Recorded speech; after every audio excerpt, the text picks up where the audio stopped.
इस बार के आम बजट में सरकार ने युवाओं के लिए कई आकर्षक योजनाओं की घोषणा की है, जो कांग्रेस के युवा न्याय संकल्प को चुनौती देती नजर आ रही हैं।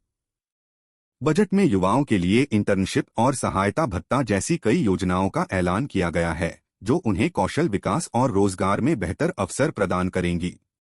यह बजट मोदी सरकार के तीसरे कार्यकाल का पहला बजट है, जिसे वित्त मंत्री निर्मला सीतारमण ने पेश किया।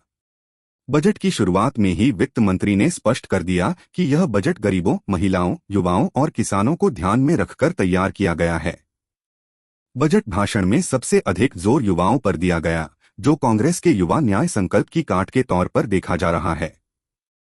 कांग्रेस ने लोकसभा चुनाव के लिए जो न्याय पत्र जारी किया था, उसमें युवाओं के लिए कई वादे किए गए थे, जैसे अप्रेंटिस एक्ट 1961 को समाप्त कर नया अप्रेंटिसशिप अधिनियम लाना, जिससे 25 वर्ष से कम उम्र के डिप्लोमा धारक या कॉलेज स्नातकों को 1 साल की अप्रेंटिसशिप अनिवार्य होगी और उन्हें सालाना 1 लाख रुपए मानदेय मिलेगा।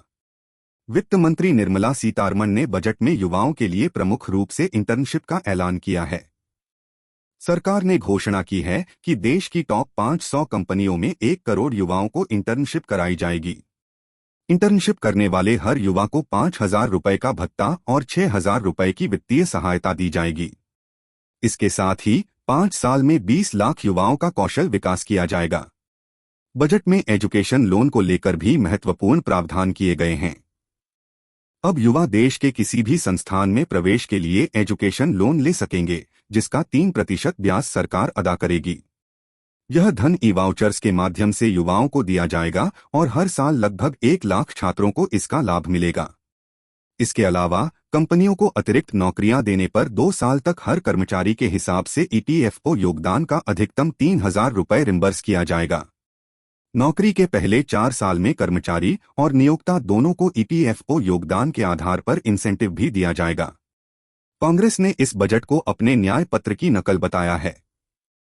कांग्रेस नेता जयराम रमेश ने कहा कि सरकार की इंटर्नशिप योजना कांग्रेस के न्याय पत्र के प्रशिक्षुता के अधिकार वादे पर आधारित है।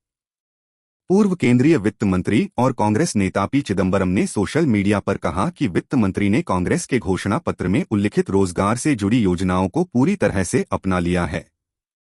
यह बजट युवाओं के लिए कई नए अवसर और संभावनाएं लेकर आया है। अब देखना यह है कि इन योजनाओं का जमीनी स्तर पर कितना और कैसा प्रभाव पड़ता है, और क्या यह सचमुच युवाओं की उम्मीदों पर खरा उतर पाता है या नहीं।